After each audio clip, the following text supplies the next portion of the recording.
A seminary student and as a candidate for pastoral ministry, I was taught that every sermon is an opportunity to preach God's grace. God's grace is the heart of everything we do and think and live as United Methodists.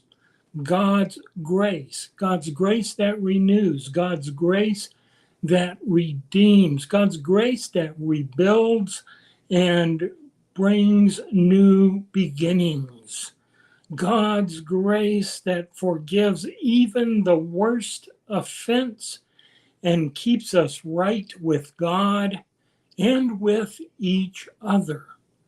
God's grace. In every passage I was taught, find the grace, and you have found your sermon. And then you run into a passage like Jeremiah 4.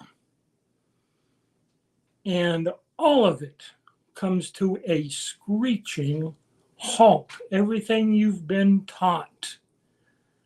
Find the grace. Find the grace. A scorching wind blows toward my people. This is no wind to winnow. This is no wind to calm and soothe.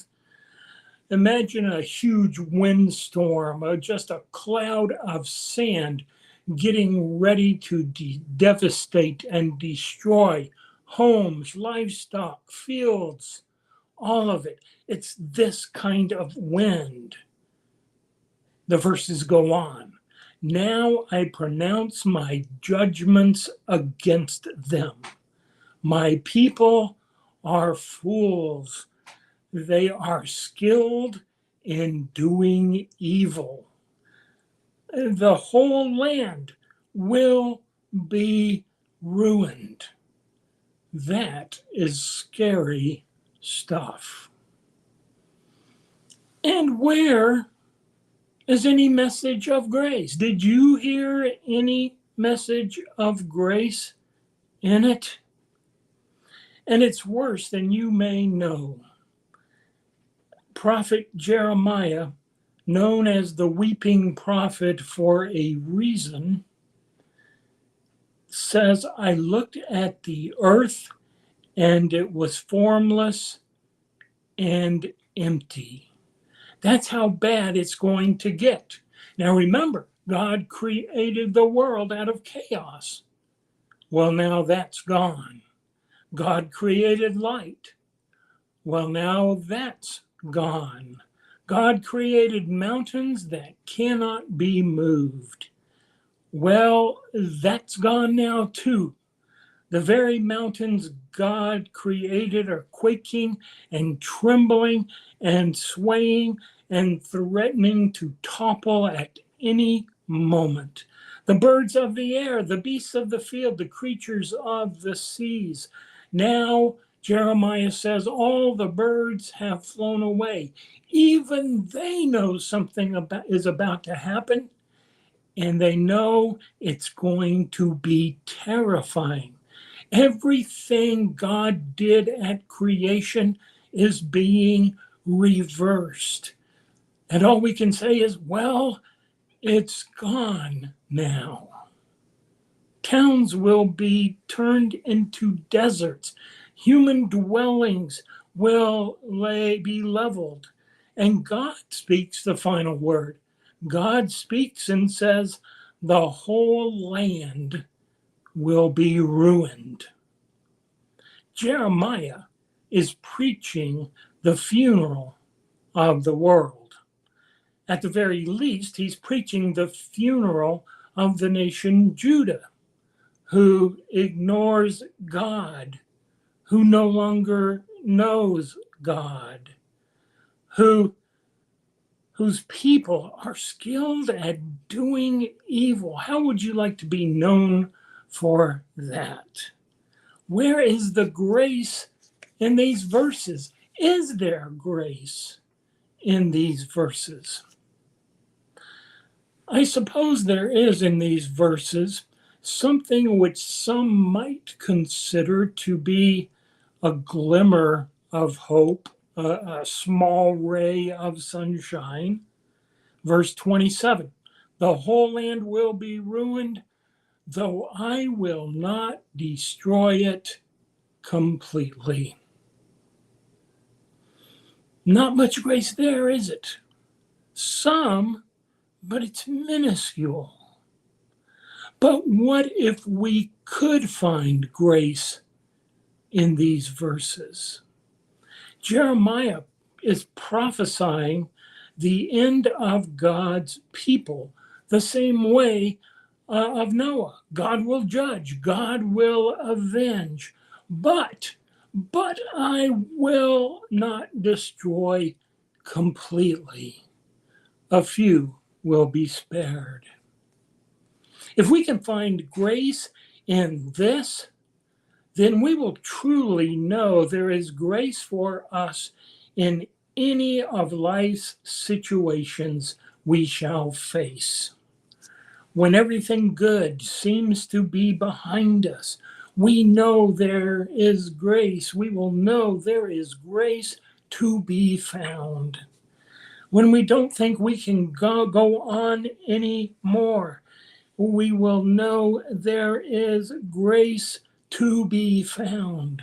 When our world is trembling and swaying like the mountains, we will know there is grace to be found. And people of God, there is good news. There is grace to be found. God's grace is found in Jeremiah. For the same God who says, the whole land will be ruined, is the same God who says in Jeremiah 29:11, for I know the plans I have for you, declares the Lord, plans to prosper you and not to harm you, plans to give you hope and a future. That's grace. That's grace. The same God who says, the earth will mourn and the heavens above grow dark, because I have spoken and will not relent, is the same God who says, I go to prepare a place for you. My peace I leave with you. The same God who talked of a coming world where there are no more tears, no more death, no sighing, no weeping, no pain. Swords have been beaten into plowshares. There is a new creation, and God shall usher it in. God shall usher it in. In many ways, our world seems to be heading to the ruin of Jeremiah 4. Climate change, global tension, clogged shipping lanes, partisan politics, incurable diseases, terrorism, racial divisions, human trafficking, poverty, hunger. I even watched a news report the other night where one man killed another man over a parking spot.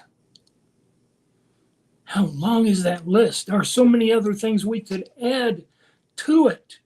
But I still believe and stand up for strongly in our Jeremiah 29 God. Our God, to whom every nation and tribe of every language shall gather to the Lamb who shed his blood for us all. Such love, such marvelous grace. Yes, there is grace in these verses. Whatever our circumstance or situation, God has a better end in sight. For us, hope is just another name for God. Some of us need to hear this. With more than 20 in our church family suffering with COVID, some of us need to know there is grace for us. Some of us are desperately missing loved ones. Some of us are sitting in hospitals and rehab centers next to the bed of someone we love with tears in our hearts and eyes. They need to hear there is grace. But perhaps the greatest grace is found in the Jeremiah prophecy itself. Any grace in these verses is awfully hard to find. It is extraordinarily difficult to find. We have to look hard for it. We have to search it out.